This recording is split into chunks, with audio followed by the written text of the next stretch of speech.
trovava suoni di bufale percentuali sull'uso dei dati statistici da parte dei giornalisti. C'è stato l'intervento di Matt Erickson, del workshop di Matt Erickson del New York Times, del Dipartimento Grafico sulle narrazioni giornalistiche non lineari e infografiche. C'è stato poi ieri il Sergio Maestretto sul fact checking, insomma varie tematiche simili, giornalismo di precisione, eccetera. E questo dibattito è organizzato da Radio Radicale e il mio compito come moderatore di Radio Radicale è semplicemente spiegare il perché, come Radio Radicale ci siamo occupati di questo, per dare poi subito la parola ai nostri ospiti, a partire da Ernesto Belisario, che ci farà una panoramica su cosa sono le documentate e come interagiscono con il giornalismo. Radio Radicale conoscerà la storia di questa emittente che nasce nel 1976, creata dal Partito Radicale, e che ha una caratteristica tra le tante, ed è quella che proprio nel 1976 inizia a trasmettere le sedute del Parlamento, perché fino ad allora, per chi voleva seguire le sedute del Parlamento, tranne le rare occasioni in cui la RAI andava in diretta per qualche dibattito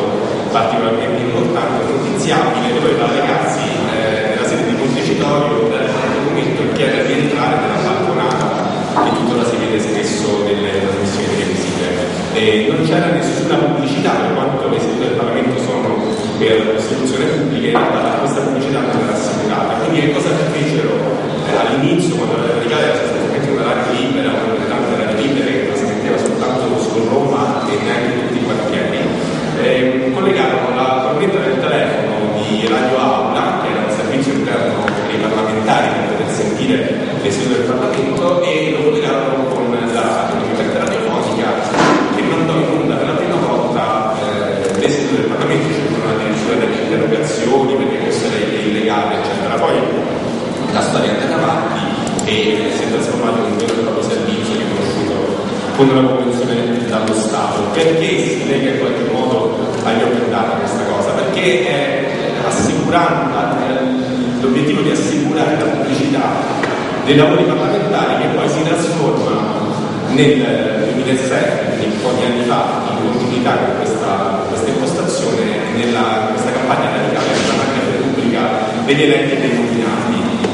che sarebbe sostanzialmente la messa online di tutte le attività dei parlamentari, nel senso in aula, i voti, come hanno votato, quando hanno votato diversamente dal proprio gruppo di appartenenza, tutte informazioni che fino ad allora erano confinate in questi PDF dei verbali delle sedute del Parlamento, che erano pubblicati sui siti di Camera e Senato, ma da cui poi non era possibile estrarre queste informazioni e legarle, quindi sapere la storia dei parlamentari e tutti di quei parlamentari. Sono stati approvati a seguito di questa campagna degli ordini del giorno della Camera e del Senato, e poi una serie di delibere a livello locale, nella città di Milano, di Torino, di Roma, anche per rendere appunto pubblicati online tutti i dati sulle votazioni, sui bilanci e su anche le nomine dei partecipanti agli appalti. Quindi un'operazione di trasparenza che poi ha incontrato appunto questo filone degli open data, che veniva soprattutto poi negli Stati Uniti con l'elezione di Obama, addirittura il suo primo provvedimento da Presidente era questa direttiva sugli open data, proprio anche l'importanza di questo tema per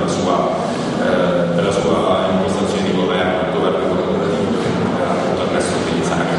E quindi ed è novetà dell'ultimo anno, una parlamentare radicale, Rita Bernardini, chiede, addirittura in un gioco della fama,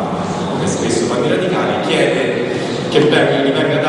venga consentito l'accesso in quanto parlamentare ai contratti fornitori della Camera dei Deputati,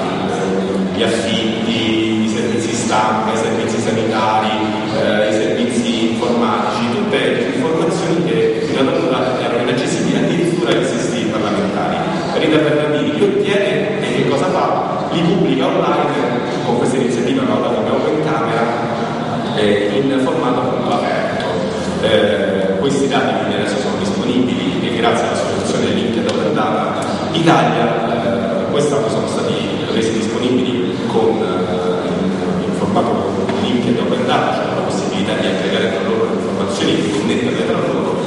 non solo quelle della Camera ma anche quelle del Senato. È un piccolo embrione di apertura appunto dei dati, di messa a disposizione di dati pubblici che piano piano dal basso, in questo caso non attraverso direttive pubbliche o istituzionali, vengono appunto prese a disposizione. Martedì avremo un convegno per approfondire questo tema a Roma.